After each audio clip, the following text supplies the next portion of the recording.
Divorce envy. Envy is a common feeling, even though we know from past experience and parental or church lectures that it is not one that leads to positive actions. Many married folks will from time to time be envious of their divorced friends. They will fantasize of the free time that they would have, less responsibilities, ability to have multiple lovers, opportunities for dating and trying new things, not having someone to answer to or to nag them. The list goes on. But how many of your divorced friends are truly happier with their new lives and are better off than they were previously? Let's think about it. First, there's the money. Finances are the primary reason given for most divorces. But if you are the one paying alimony and child support, do you have more dollars to spend? Probably not. And if you are paying toward two residences, the answer becomes a heck no. And even if you are the one collecting alimony, the total amount available for bills and frills is often less than there was before the divorce.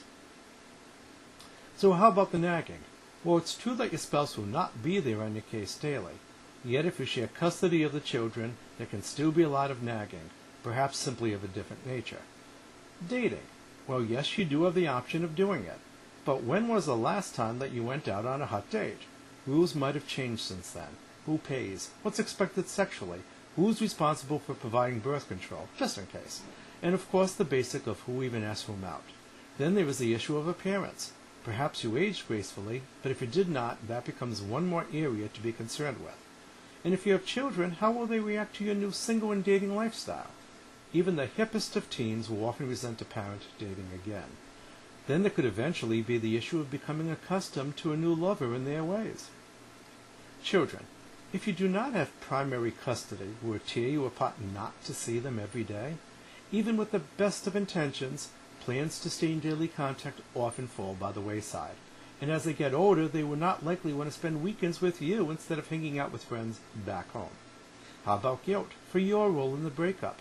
How will you feel when they visit you if your new pad is not quite cool? If you do have primary custody, there is still probably less dollars available for doing things. And you might have had to downsize your living arrangement, and theirs along with yours. Will they like to see you dating? How about bouncing back and forth among two residences? And if either one of you remarries and starts a new family, how will they feel? How will they take to a step-parent? Will they feel that the divorce was their fault? Who now has say over how your children are raised and with what values or religious views? Loneliness. After years of marriage, how will you feel living by yourself?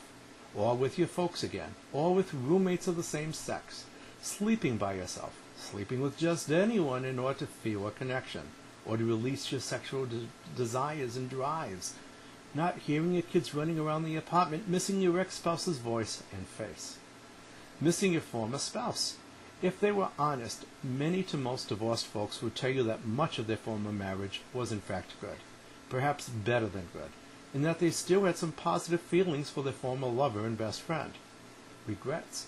Too many divorced men and women have too many of these, wishing that they had worked harder at making things work, argued less, showed more affection, compromised more, demanded and nagged less, stood up for themselves better, showed more respect, was a more considerate lover, parented in a healthier manner, paid more compliments, was less self-centered, and you know that I could go on for quite a while here, but why put you through it?